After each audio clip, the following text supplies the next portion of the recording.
It's time to ask one of these.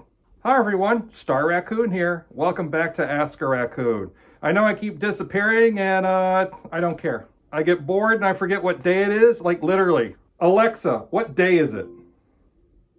Today is Monday, May 25th. Holy crap! Is society still functioning at all? I haven't left the trash can in almost a month. I don't know what the hell's going on. Well, we know why you're here, so let's get down to it. We actually finally got some questions in. That's where I keep going. I run out of questions. So unless you're sending me questions, I'm screwed. Hogo Cat wants to know, I just want to ask you a question. How are furries interacting with each other during the quarantine? I have heard about chatting on Omegle and Discord. Do you have any more ideas? Thank you again, Hogo. Hogo, thank you for the question. Well, Hogo, I hear a lot of the same things you are. I hear about Omegle and I hear about Discord. I interact with some of my friends on Discord. I know the biggest thing here in the last couple of months has become VR chat, and that there was recently a online furry convention called Furryality. I don't know. I know a lot of my friends did it. I can't participate because...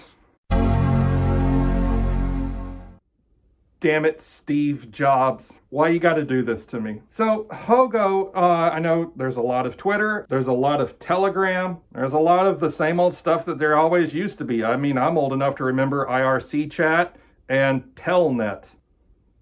God, I'm getting old. I just want to take a second here. I got my first AARP mail the other day in the mail, and there was drinking. Lots of it. Hogo, thank you for the question. I look forward to going through your trash again later. We have another question from Undertaker666. He wants to know, have you ever put yellow mustard on waffles?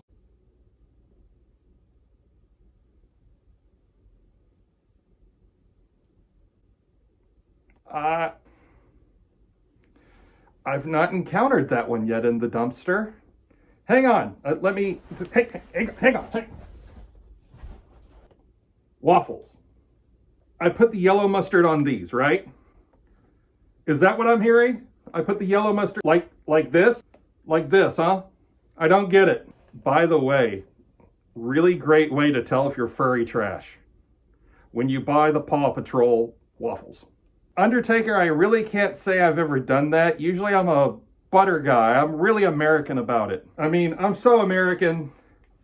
I put gun on my waffles.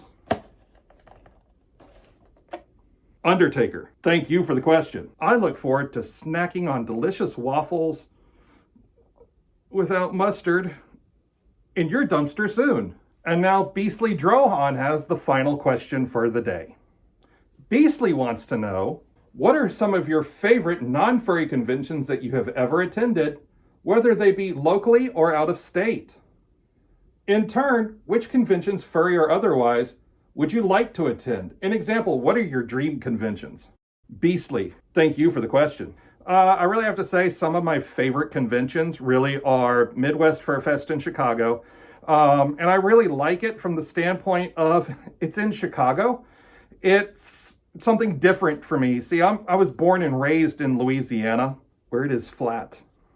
By the way, that is the Native American sign for flat. So for me to go to some place that's really, really, really old, similar to New Orleans, but it has an elevated train. It has a train that goes places. Oh my God, that's so cool. The history that's there, I like that it's in December when it's snowing. And understand, this is going to be really weird.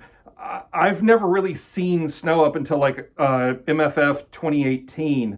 When I went with my good friend Willow and her husband and C the panda. Paw check.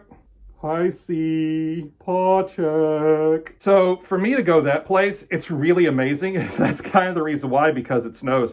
I really like Anthrocon in Pittsburgh, mainly because it was my very first big furry convention. Really, Beastly, every convention has its drawbacks and has its benefits, right?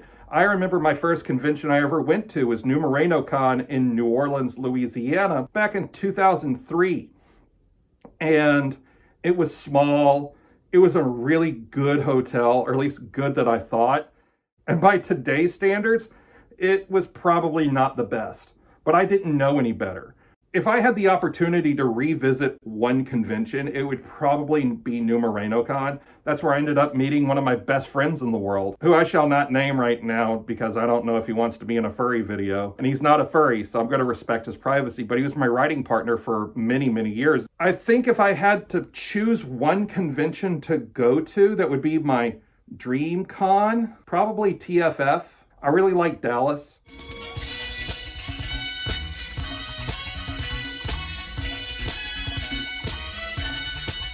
I would like to get to know some of the people in the Metroplex a little bit better. Originally, that's where I was from, was outside Dallas in a little town called Kilgore, Texas.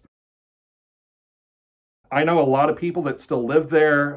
In fact, in one of my other videos that you might have seen previously, I mentioned the name of Dario Mouse, who's a big Dallas Stars fan. Well, as a hockey fur myself, I would love to just talk to him, not about furry stuff, but about hockey.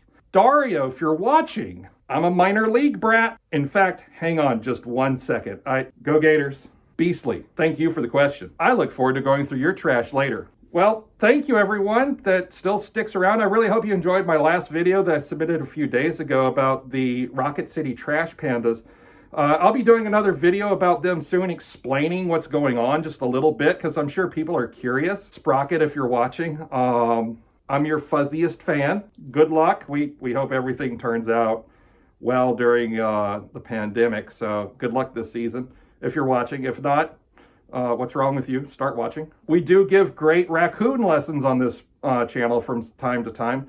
Don't be afraid to steal. So to everyone that's watching, thank you so much. Please hit like and subscribe on the way out. I'll see you all next time. Until then, keep your stick on the ice.